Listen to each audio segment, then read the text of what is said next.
तुम्हाला शिवसेना शिंदेची का सोडावी लागली आणि अपक्षपणे फॉर्म का भरला? पक्ष मी सोडला नाही, त्यांनी मला पक्ष सोडायला भाग पाडले, त्यामुळे मला पक्ष सोडावा लागला. तिकीट डावलल्यानंतर अपक्ष उमेदवारी लढायचं ठरवलं आणि न्यायालयात असतं मला पक्षाच्या विरोधात जाऊन पक्षाचा राजीनामा देऊन अपक्ष उमेदवारी अर्ज भरावा लागला. तुम्हाला कुठल्या पक्षातून ऑफर आली नाही का की त्या पक्षाच्या चिन्हावरती तुम्ही मग निवडणूक लढवू शकला? आणि उद्या जर मी दुसऱ्या एखाद्या पक्षाची उमेदवारी घेतली तर तिथलाही निष्ठावंत मला शिवाय देणारच ना. या सगळ्या समस्या सोडवण्यासाठी तुमचं काय नियोजन असेल भविष्यात जर यदा कदाचित तुम्ही निवडून आलात? याचं एक वेळापत्रक जाहीर करणे आणि वेळेनुसारच पाणी मिळणे, कुणावरही अन्याय होता कामा नये.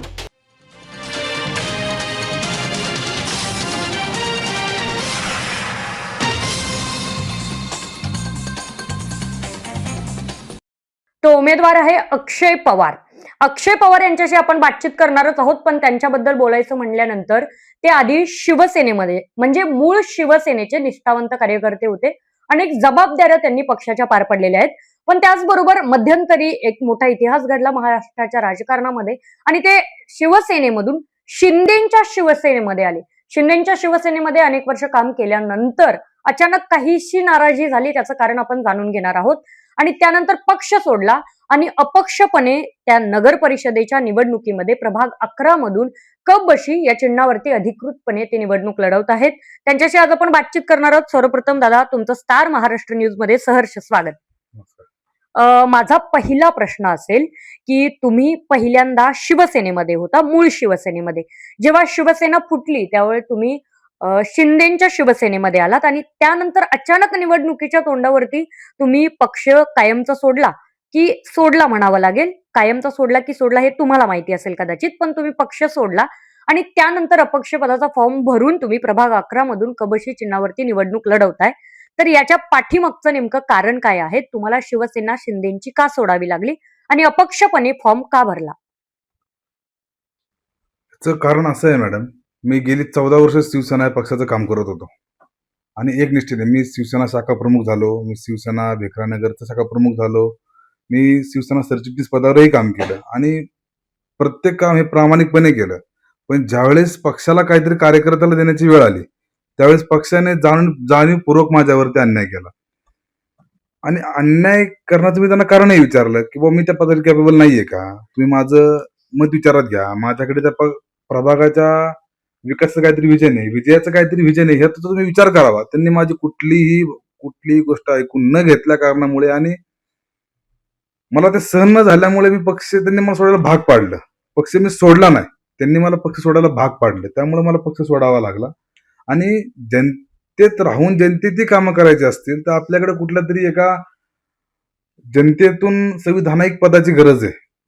जे काही गोष्टीचं करायचं असतील तर आपल्याकडे काही पॉवर असणं गरजेचं आहे. त्यामुळं मग निवडणूक लढवायची हे मनाशी निश्चय आपण ठाम केला होता आणि पक्षाने निवडणूक डावलल्यानंतर तिकीट डावलल्यानंतर अपक्ष उमेदवारी लढायचं ठरवलं आणि न्यायालयात असतं मला पक्षाच्या विरोधात जाऊन पक्षाचा राजीनामा देऊन अपक्ष उमेदवारी अर्ज भरावा लागला.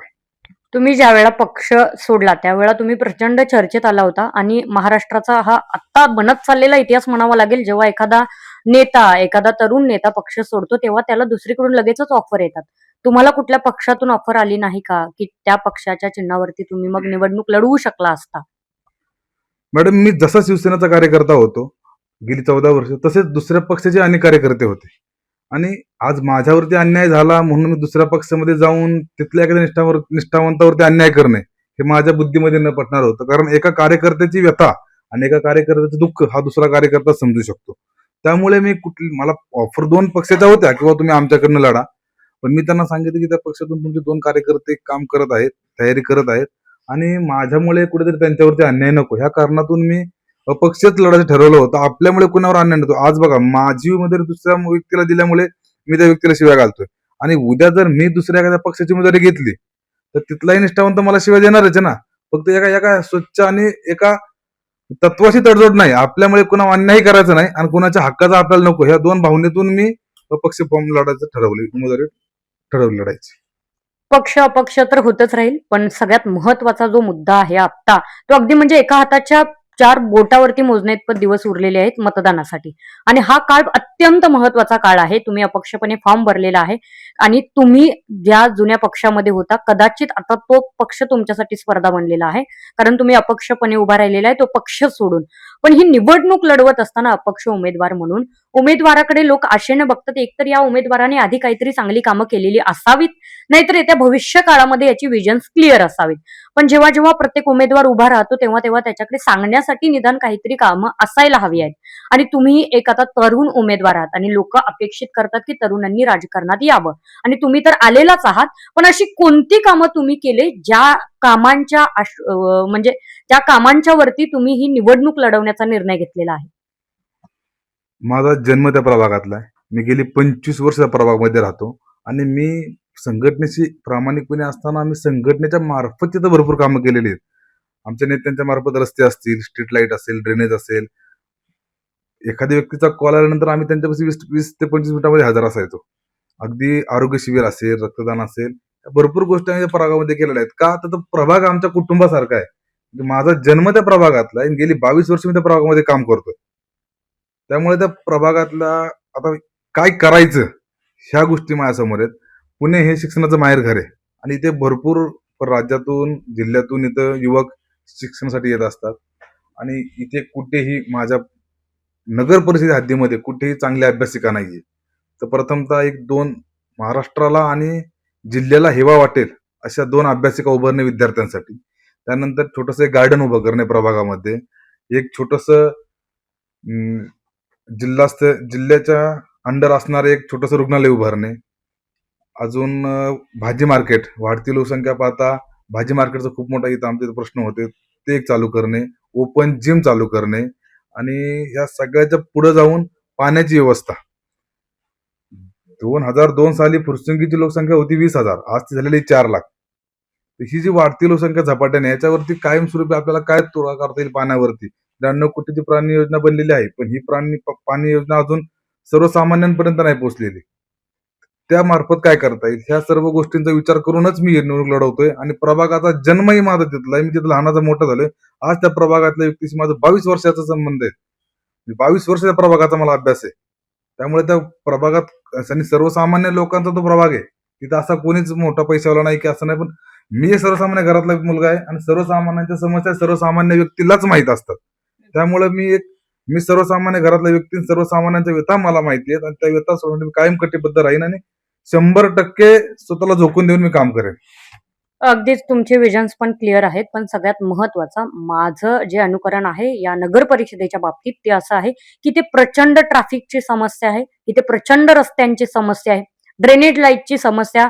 भरपूर लोक बोलून दाखवतात, इथले साईडचे नागरिक आहेत. मग प्रभाग क्रमांक 11 मध्ये ती पाण्याची समस्या जी वारंवार उभी राहते. या सगळ्या समस्या सोडवण्यासाठी तुमचं काय नियोजन असेल भविष्यात जर यदा कदाचित तुम्ही निवडून आलात तर? 100% पाण्याची ट्रॅफिकची समस्या आहे ही मेन हायवेची समस्या आहे. नॅशनल हायवे गेलेला आहे. पालखी महामार्गाचं काम युद्ध पातळीवर चालू आहे, ते केंद्र सरकारच्या मार्फत चालू आहे. त्यामुळे त्याच्या संदर्भात आपण श्रेय घेण्याबद्दल बोलणे म्हणजे सपशील चुकीचं आहे. ते केंद्राचंच काम आहे आणि ते केंद्राच्या अंडरच होत आहे. राहिला प्रभागातला छोट्या छोट्या रस्त्यांचा प्रश्न, तर 15 फुटी रस्ता आहे आणि त्याच्यामध्ये दोघांनी 2-2 फूट रस्त्याच्या बाहेर येऊन ते बांधकाम केलेले, परत ते संपूर्ण हटवण्यात येईल.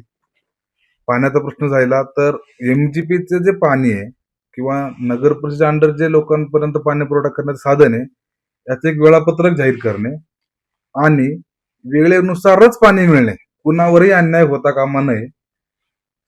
पुणे मनपाच्या कचरा डेपोच्या ह्याच्या अनुषंग म्हणजे कचरा डेपोच्या बदल्यात ते आम्हाला टँकर वाढवतात, टँकर देतात. या टँकरची प्रभागासाठी संख्या जास्तीत जास्त वाढवणे आणि आपल्या प्रभागामध्ये कुठल्याही गोष्टीची म्हणजे कमतरता न पडणे हेच माझं ध्येय असणार आहे पाण्याच्या बाबतीमध्ये. एमजीपीच्या पाण्याचे वेळापत्रक आणि वेळेवर पाणी येणे, प्रथमतः ह्या गोष्टी मला जास्त फोकस असणार आहे. अगदीच त्याचबरोबर एक महत्वाचा मुद्दा म्हणजे सध्या तुम्ही बघताय की महाराष्ट्रात महिला सुरक्षित नाहीयेत किंवा संपूर्ण देशात म्हणू शकतो आपण. आणि त्यातल्या त्यात पुण्यामध्ये ज्या घटना घडतायत रोज, गेल्या 2 दिवसापूर्वी पण एक घटना घडली, अशा काही ना काहीतरी रोज घटना घडत राहतात ज्यामुळे महिलांची सुरक्षितता ही फार महत्वाचा आता मुद्दा बनलेला आहे. आणि तुम्ही कदाचित आता तरुण आहात, तुम्हाला सगळ्याच गोष्टी समजून येतात, काय महिलांची सध्या परिस्थिती आहे, किती असुरक्षित तरुण मुली आहेत इथे. तर त्यांच्या संरक्षणासाठी काय तुमचं नियोजन वगैरे असणार आहे त्या भविष्य काळात? माझा प्रभाग हा मी नगरसेवक झाल्यानंतर, मी निवडणूक जिंकल्यानंतर माझा 11 नंबरचा प्रभाग हा संपूर्ण प्रभाग मी सीसीटीव्ही फुटेजच्या अंडर घेणार आहे. संपूर्ण प्रभागामध्ये जेवढे सीसीटीव्ही लागतील ते संपूर्ण सीसीटीव्ही प्रभागाच्या कानाकोपऱ्यामध्ये लावून त्या सीसीटीव्हीचं थेट प्रक्षेपण हे माझ्या हद्दीतल्या पोलीस स्टेशन पर्यंत असणार आहे. म्हणजे कुठलीही जरी अडचण कुठल्याही महिलेला झाली तरी तो गुन्हेगार शोधण्यासाठी किंवा तो कुठला अत्याचार होत असेल तर त्या लगेच त्या ह्याच्यामध्ये ते टच होऊन काही क्षणामध्ये तिथपर्यंत सर्वांना पोहोचता येईल. त्यानंतर दामिनी पथक, राष्ट्रीय महिला आयोग, महिन्याच्या एका दिवशी अगदी जनता दरबार जसा आपण घेतो त्यासाठी महिलांच्या समस्या जाणून घेण्यासाठी सुद्धा आपण एक जनता दरबार घेणार आहोत. अगदीच त्याचबरोबर माझा शेवटचा प्रश्न असेल, एक अपक्ष उमेदवार म्हणून तुम्ही निवडणूक लढवत आहात आणि त्याचबरोबर एक तरुण उमेदवार म्हणून तुम्ही निवडणूक लढवत आहात, तर प्रचाराच्या दरम्यान तुम्हाला नागरिकांच्या मधून कसा पाठिंबा मिळतोय, कसा सपोर्ट मिळतोय? काय होतंय, 14 वर्ष एका संघटनेचं काम केलं. आजपर्यंत पाठीमागचं इलेक्शन झाल्या त्या निवडणुकीच्या वेळेस आपण त्यांच्या समोर गेलो होतो, त्यावेळेस आपण एका पक्षाचं चिन्ह आणि घेऊन गेलो होतो. आजही त्या लोकांना असं वाटतं की मी त्या पक्षाकडनं झालो की काय, पण ज्यावेळेस त्यांना समजतं की मी अपक्ष म्हणून आलोय तर माझ्यापेक्षा त्यांचं जास्त मन भरून येतं की एवढं प्रामाणिकपणे काम करत असून तुझ्यावरती अन्याय का, ठीक आहे पक्षाने तुझ्यावर अन्याय केला असेल काही फरक नाही पडत, आम्ही तुझ्या सोबत आहे. आणि मी जनतेला एकच आव्हान करेन, अभिमान आणि स्वाभिमान जिवंत ठेवून मतदान करा. सर्वसामान्य कुटुंबातील मुलांना संधी द्या, कारण तुमचा आवाज हा श्रीमंतांच्या बंगल्याच्या गेटपर्यंतच ऐकला जातो, तो आतमध्ये जात नाही. आणि निवडणूक झाल्यानंतर श्रीमंत व्यक्तींना किंवा श्रीमंत पुढाऱ्यांना सर्वसामान्यांच्या कुठल्याही समस्येचे काही देणं घेणं नाही. त्यामुळे ह्यावेळेस मतदान करताना स्वाभिमान आणि अभिमान जिवंत ठेवून मतदान करा. अगदी सर, खूप खूप धन्यवाद. अगदी मी मगाशी म्हणाले तसे एका हाताच्या बोटावरती मोजण्याइतपत दिवस राहिलेले आहेत मतदानासाठी आणि एवढ्या सगळ्या मतदानाच्या या निवडणुकीच्या रणधुमाळीमध्ये तुम्ही इतके महत्वाचा वेळ दिला तुमचा आणि मुलाखत दिला त्याबद्दल धन्यवाद. नेमकं फुरसुंगी उरुळी देवाचीच्या या नगर परिषदेच्या रणांगणामध्ये नेमकं होतंय काय, कुठल्या प्रभागातून आता कुठला उमेदवार बाजी मारतो, इथे अपक्ष बाजी मारतात की पक्षांचे अधिकृत उमेदवार बाजी मारतात, हे सगळं बघणं महत्वाचं ठरतंय. आज आपण प्रभाग क्रमांक 11 मधील अक्षय पवार यांची मुलाखत घेतलेली आहे आणि अपक्ष पदाचे ते उमेदवार आहेत. कब्बशी हे त्यांचं अधिकृत चिन्ह आहे. त्यांची मुलाखत आज संपन्न झालेली आहे. पण बघणं हे महत्वाचं ठरतं की एका पक्षातून बाहेर पडून अपक्षपणे उभा राहिलेला हा उमेदवार निवडून येणार का की विरोधक बाजी मारणार, नेमकी ही सगळ्या गोष्टी क्लिअर होतील त्या काही दिवसांमध्ये. आणि प्रत्येक प्रभागाच्या आणि या नगर परिषदेच्या प्रत्येक गोष्टींची आणि पावला पावलाची जर तुम्हाला अपडेट जाणून घ्यायची असेल तर पाहत राहा स्टार महाराष्ट्र न्यूज. नवनवीन घडामोडी पाहण्यासाठी स्टार महाराष्ट्र न्यूजला सबस्क्राईब करा आणि ताज्या बातम्यांचे अपडेट मिळवण्यासाठी बेल आयकॉनला प्रेस करा आणि परिपूर्ण बातमी बरोबर रहा, इतरांपेक्षा एक पाऊल पुढे.